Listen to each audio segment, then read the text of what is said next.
وَلَقَدْ يَسَّرْنَا الْقُرْآنَ لِلذِّكْرِ فَهَلْ مِن مُّدَّكِرٍ۔ السلام علیکم ورحمۃ اللہ وبرکاتہ۔ نحمدہ ونصلی علی رسولہ الکریم، اما بعد فاعوذ باللہ من الشیطان الرجیم، بسم اللہ الرحمن الرحیم۔ قرآن آسان، جیسا کہ پچھلے پروگرام میں بھی ہم نے بات کی، یہ دوسرا پروگرام ہے اس قرآن آسان پر کہ یہ روزانہ کی بنیاد پر چلے گا۔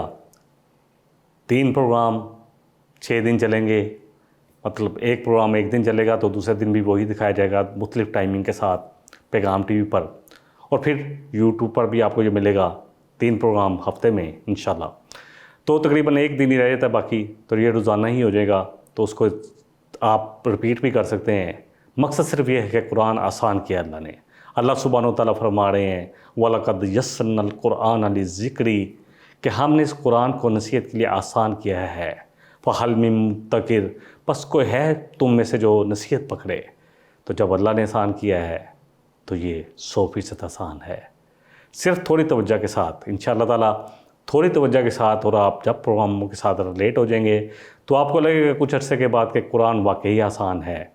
ہم جو اس کو مشکل سمجھ رہے تھے، یہ اللہ سبحانہ وتعالیٰ کے قول سے ہم ناواقف تھے اس لیے سمجھ رہے تھے، اور جیسے ہمیں معلوم ہوگا کہ جب اللہ سبحانہ وتعالیٰ نے جس نے ہمیں پیدا کیا، جس کا یہ کلام ہے، اس نے فرمایا ہے، تو بات ہمارے دلوں میں ضرور ٹھک بھی جائے گی اور ضرور ہمارے دلوں پر اثر کرے گی کہ واقعی یہ آسان ہے۔ کتنا آسان ہے انشاءاللہ تعالیٰ، کیونکہ یہ پروگرام تھوڑا سا لانگ عرصہ چلے گا، پورے قرآن پہ ہم نے کرنا ہے۔ ابھی تو صرف انٹروڈکشن آف قرآن ہے، قرآن کا تعارف۔ تو جیسے جیسے ہم انشاءاللہ تعالیٰ پروگرام میں بڑھتے جائیں گے، آپ کو سمجھ میں آئے گا کہ یہ کتنا آسان ہے۔ اور میں صرف ایک چیز جو شیئر کرتا ہوں ہمیشہ، جو لوگ مجھے دیکھ رہے ہیں، کہ میں نے تو یہ قرآن 50 سال کی عمر میں شروع کیا، 49-50 سال کی عمر میں، اور اللہ نے اس کو اتنا آسان کیا ہوا ہے۔ یہ مجھے اس وقت احساس ہوا جب میں نے اس کو شروع کیا۔ ہاں، کچھ وقت توجہ دینی پڑی، اور پھر جو پڑھا اور لوگوں کو بھی پڑھایا، یہ وہ چیز تھی جو میرے لیے قرآن کو آسان کرنے میں بہت زیادہ مددگار ہوئی، کیونکہ میں جو بھی پڑھتا تھا اس کو جا کر کوشش کرتا تھا 1-2 لوگوں کو پڑھا دیا جائے تو وہ بات میرے ذہن میں پکی ہو جاتی۔ بہرحال شروع کرتے ہیں، قرآن کی طرف آتے ہیں۔ قرآن میں اللہ سبحانہ وتعالیٰ، جیسے کہ ہم نے پچھلی جو ہمارا پروگرام تھا اس میں بھی بات کی کہ قرآن کب نازل ہوا۔ سورہ البقرہ کی سورہ نمبر 2 آیت نمبر 185، شہر رمضان الذی انزل فیہ القرآن، کہ یہ رمضان کا مہینہ وہ ہے جس میں اللہ سبحانہ وتعالیٰ نے قرآن نازل کیا۔ رمضان کا مہینہ، یہ رمضان کے مہینے کو اتنی فضیلت کیوں ملی، اتنا زیادہ بڑا درجہ کیوں ملا؟ اللہ اکبر، مہینے تو بہت سارے تھے اس لیے، اور اللہ نے رمضان یعنی روزہ جو ہے وہ بھی روزے کے تعلق بھی اس ماہ سے جوڑ دیا۔ وجہ کیا تھی؟ اس لیے کہ اللہ فرما رہے ہیں کہ رمضان کا مہینہ وہ ہے جس میں ہم نے قرآن نازل کیا، تو قرآن کی وجہ سے اس رمضان کے مہینے کو اتنی فضیلت ملی۔ پھر جس شہر میں یہ قرآن نازل ہوا، وہ شہر اللہ کے نزدیک سب شہروں سے بہتر ہے۔ جہاں پر جس رسول پر یہ قرآن نازل ہوا، وہ رسول صلی اللہ علیہ وسلم، وہ تمام رسولوں کے امام بن گئے۔ تو یہ قرآن جو ہے یہ چمکا دینے والا ہے، جس کے دل پر یہ پڑے گا تو انشاءاللہ اس کو چمکا دے گا۔ پھر اللہ فرما رہے ہیں، سورہ دخان ہے، سورہ نمبر 44 آیت 3، اِنَّا أَنزَلْنَاهُ فِي لَيْلَةٍ مُبَارَكَةٍ إِنَّا كُنَّا مُنذِرِينَ، کہ یقیناً ہم نے اسے بابرکت رات یعنی برکت والی رات میں اتارا، نازل کیا، بے شک ہم ڈرانے والے ہیں، یعنی لوگوں کو خبردار کرنے والے ہیں۔ پھر اللہ فرما رہے ہیں سورہ قدر، سورہ نمبر 97 آیت 1 میں، اِنَّا أَنزَلْنَاهُ فِي لَيْلَةِ الْقَدْرِ، کہ ہم نے اس قرآن کو لیلۃ القدر میں نازل فرمایا۔ اللہ اکبر۔ اور اس قرآن کی وجہ سے وہ رات جس میں قرآن کا نزول ہوا وہ 1000 مہینے سے بہتر ہو گئی۔ 83 سال کچھ ماہ بنتے ہیں۔ اللہ فرما رہے ہیں کہ لیلۃ القدر جو ہے وہ 1000 مہینے سے بہتر ہے۔ وہی آپ پر کیسے شروع ہوئی؟ کیونکہ آخری جو پچھلا پروگرام ہے اس میں ہم نے بات کی کہ قرآن کیسے نازل ہوتا رہا، کہاں پڑا تھا، لوح محفوظ میں تھا، پھر اس کو آ کر آسمان دنیا پر رکھ دیا گیا، پھر جیسے جیسے تدریجاً آہستہ آہستہ جیسے آپ کا مشن آگے بڑھتا رہا، اللہ آپ کی رہنمائی فرماتے رہے اس قرآن کے ذریعے، اور آپ پر یہ قرآن نازل ہوتا رہا۔ اب وہی کب شروع ہوئی؟ عام الفیل، ہاتھی والا سال۔ نبی صلی اللہ علیہ وسلم اسی سال پیدا ہوئے تھے. آپ صلی اللہ علیہ وسلم جب 40 سال کے ہوئے تو آپ کو تنہائی پسند آنے لگی. آپ اکثر جو ہے اپنا وقت تنہا گزارتے. پھر اور بھی آپ اس طرف آگے بڑھے اور آپ حضرت حتیجہ الکبریٰ رضی اللہ عنہا سے جو آپ کی زوجہ محترمہ ہیں، آپ توشہ اور ستو اور کچھ سامان لے جاتے اور آپ بالکل لوگوں سے کٹ کر غار حرا میں چلے جاتے اور کچھ دن وہیں رہتے بھی وہی گزارتے، اللہ کی عبادت کرتے، اللہ کو یاد کرتے، اور پھر آہستہ آہستہ آپ کا یہ معمول بن گیا. ایک حدیث لیتے ہیں، صحیح بخاری کی حدیث ہے، بلکہ لمبی حدیث ہے، اس کو میں 2-3 حصوں میں بیان کروں گا. وحی کا ابتدائی دور سچے خواب سے ہوا. نبی کریم صلی اللہ علیہ وسلم پر وحی کا ابتدائی دور اچھے سچے پاکیزہ خوابوں سے شروع ہوا. آپ صلی اللہ علیہ وسلم خواب میں جو کچھ دیکھتے وہ صبح کی روشنی کی طرح صحیح اور سچا ثابت ہو جاتا. پھر من جانب قدرت اللہ کی طرف سے آپ صلی اللہ علیہ وسلم تنہائی پسند ہو گئے. آپ صلی اللہ علیہ وسلم غار حرا میں خلوت نشینی اختیار کرتے. وہاں فرمایا آپ نے کئی دن اور رات وہاں مسلسل عبادت اور یاد الہی اور ذکر و فکر میں مشغول رہتے. جب گھر آنے کو دل نہ چاہتا تو توشہ ہمراہ لیے ہوئے وہاں رہتے، اور توشہ ختم ہونے پر پھر اہلیہ محترمہ حضرت حتیجہ الکبریٰ رضی اللہ عنہا کے پاس آتے اور کچھ توشہ ہمراہ لے کر پھر واپس جا کر اسی حلوت میں حلوت گزی ہو جاتے. اسی غار حرا میں آپ وہیں پر جا کر پھر وہیں رہتے. یہی طریقہ جاری رہا یہاں تک کہ آپ صلی اللہ علیہ وسلم پر وحی آنی شروع ہوئی. حق منکشف ہو گیا آپ صلی اللہ علیہ وسلم پر. حدیث صحیح بخاری کی حدیث کا نمبر 2 ہی ہے. اس کا دوسرا حصہ غار حرا میں جبریل علیہ السلام کا آپ کے پاس آنا. آپ صلی اللہ علیہ وسلم غار حرا ہی میں قیام پذیر تھے کہ اچانک جبریل علیہ السلام آپ صلی اللہ علیہ وسلم کے پاس حاضر ہوئے اور کہنے لگے، انسانی شکل میں آئے، کہنے لگے کہ اے محمد صلی اللہ علیہ وسلم پڑھو. آپ صلی اللہ علیہ وسلم فرمایا کہ میں تو پڑھنا نہیں جانتا. آپ صلی اللہ علیہ وسلم فرماتے ہیں کہ فرشتے نے مجھے پکڑ کر اتنے زور سے بھیجا، اپنے ساتھ لگایا اور بھیجا کہ میری طاقت جواب دے گئی. پھر چھوڑ کر کہا کہ پڑھو. آپ نے پھر وہی جواب دیا کہ آپ نے فرمایا کہ میں نے پھر وہی جواب دیا کہ میں پڑھا ہوا نہیں ہوں. اس فرشتے نے مجھے نہایت ہی زور سے بھیجا پھر دوسری دفعہ، اور مجھ کو سخت تکلیف محسوس ہوئی. پھر اس نے کہا پڑھیے. اللہ اکبر. میں نے کہا کہ میں پڑھا ہوا نہیں ہوں. آپ صلی اللہ علیہ وسلم فرماتے ہیں کہ فرشتے نے تیسری بار مجھ کو پکڑا اور تیسری بار پھر مجھے بھیجا اور پھر چھوڑ دیا. اللہ اکبر. اور پھر کہا پہلی وحی جو جبریل علیہ السلام نے کہا اللہ کی طرف سے آئی، اقرا بسم ربک الذی خلق. سورہ اللہ کی پہلی ابتدائی آیات کہ پڑھیے اپنے رب کے نام کے ساتھ جس نے آپ کو پیدا کیا، خلق الانسان من علق، جس نے انسان کو خون کے لوتھڑے سے پیدا کیا. اقرا وربک الاکرم. پڑھیے آپ. وربک الاکرم، تیرا آپ کا رب جو ہے وہ بڑا کریم ہے، بڑا عزت والا ہے. الذی علم بالقلم، وہ ذات جس نے قلم سے علم سکھایا. علم الانسان ما لم یعلم، اس نے انسان کو وہ کچھ سکھایا جو وہ نہیں جانتا تھا.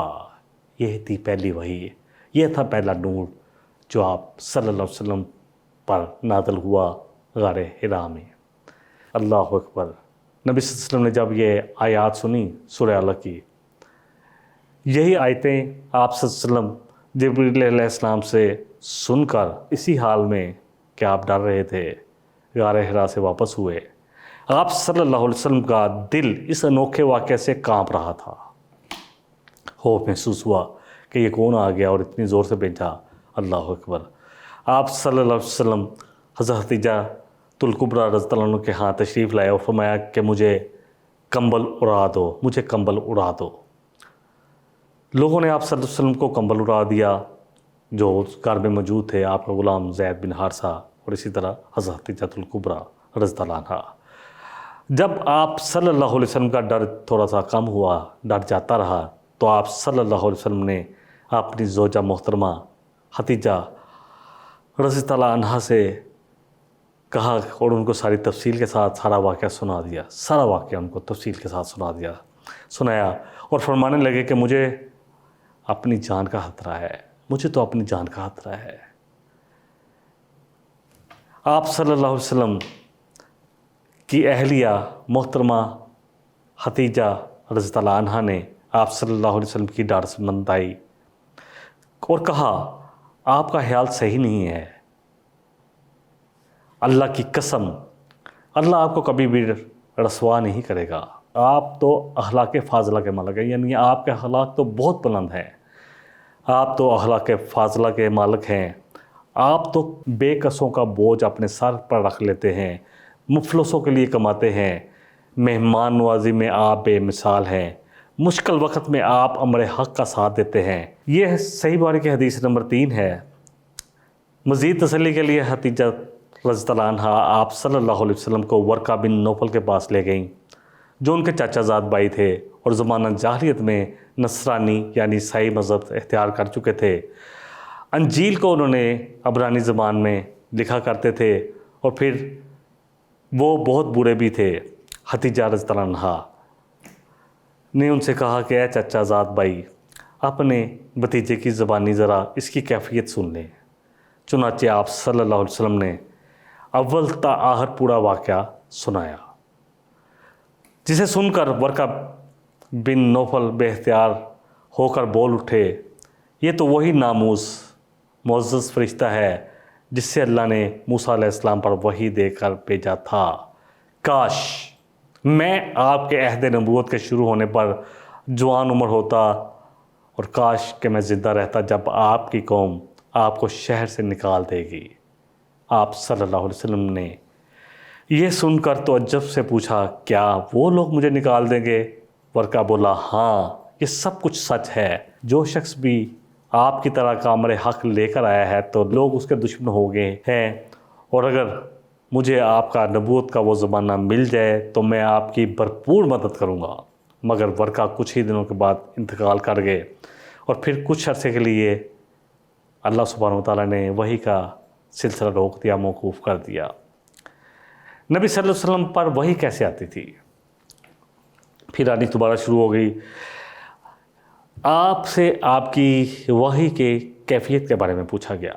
آپ صلی اللہ علیہ وسلم فرمایا کہ وحی نازل ہوتے وقت کبھی مجھ کو گھنٹی کی سی آواز محسوس ہوتی اور وحی کی یہ کیفیت مجھ پر بہت شاق گزرتی، بڑی تکلیف سے ہوتی، تھوڑی شاق ہوتی، مشکل ہوتی۔ جب یہ کیفیت ختم ہو جاتی تو میرے دل و دماغ پر اس فرشتے کے ذریعے نازل شدہ وحی محفوظ ہو جاتی، اور کبھی فرشتہ انسانی شکل میں آتا اور مجھ سے کلام کرتا، بس میں اس کا کہا ہوا جو وہ مجھے کہتا اس کا کہا ہوا یاد رکھ لیتا ہوں۔ اما عائشہ صدیقہ رضی اللہ عنہا کا بیان ہے کہ میں نے نبی رحمت صلی اللہ علیہ وسلم کو سخت کڑاکے کی سردی میں دیکھا۔ آپ صلی اللہ علیہ وسلم پر وحی نازل ہوئی۔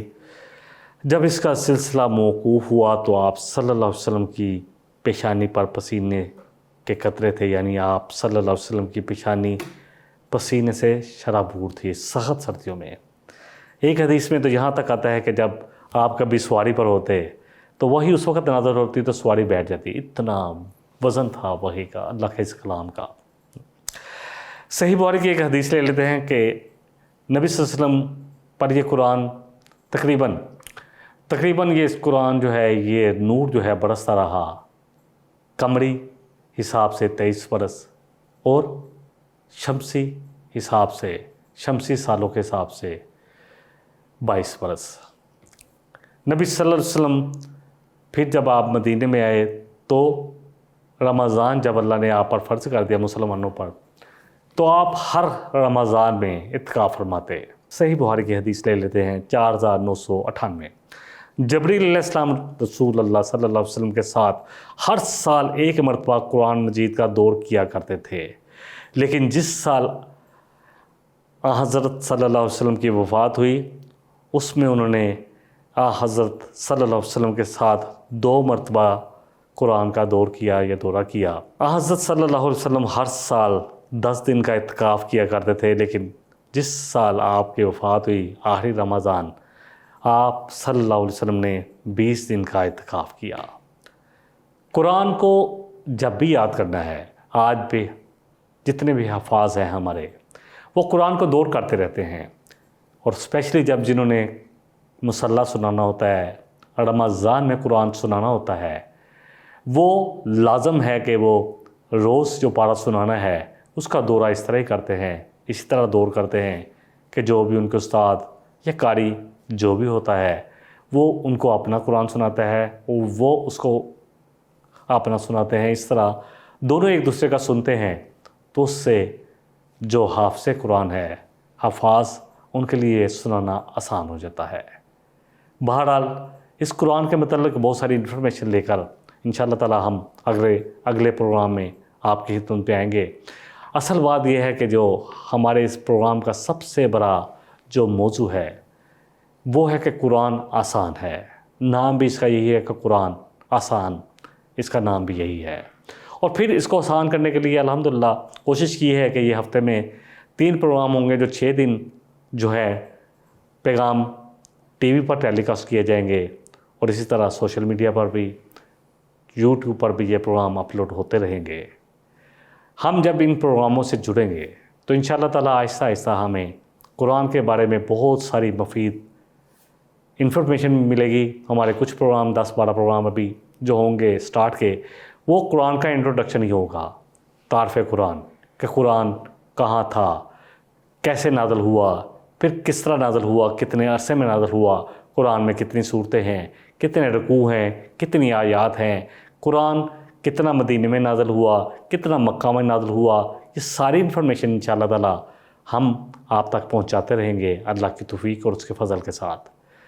ایک چیز جو بار بار میں رپیٹ کرتا ہوں، پھر رپیٹ اسی بات پر بات کو مکمل کروں گا کہ اللہ نے ہمیں زندگی دی ہے، اور الحمدللہ جو ایک دن ہمیں ملتا ہے سال کے 365 دن ہیں، ایک دن جو ہمیں ملتا ہے اس میں 1440 منٹ ہمارے پاس ہوتے ہیں، صرف 20 سے 25 منٹ اس قرآن کو دے دیں، جو ہمارے ایک دن کے وقت کا صرف 1.5 سے 2% حصہ بنے گا، میکسیمم 1.5 سے 2%، بلکہ 1.5% بنے گا، تو 1.5% اللہ کے اس کلام کو دے دیں، سن لیں، اور پھر اللہ کرے کہ سننے کے بعد اس کلام کو آگے لوگوں کے ساتھ تذکرہ بھی کرے، قرآن کا تذکرہ کرے کہ آج میں نے یہ بات سنی، جو بات دل پہ لگی، آیت نہیں آتی تو اس کا ترجمہ بیان کریں، لوگوں کے ساتھ جڑتے رہیں، جتنا سیکھیں اتنا سکھا دیں، کسی کو سکھا دیں، اپنے کسی کلیگ کو، اپنے کسی ملازم کو، اپنے گھر میں کسی کو، بیوی کو یا بیوی شوہر کو سنا دے،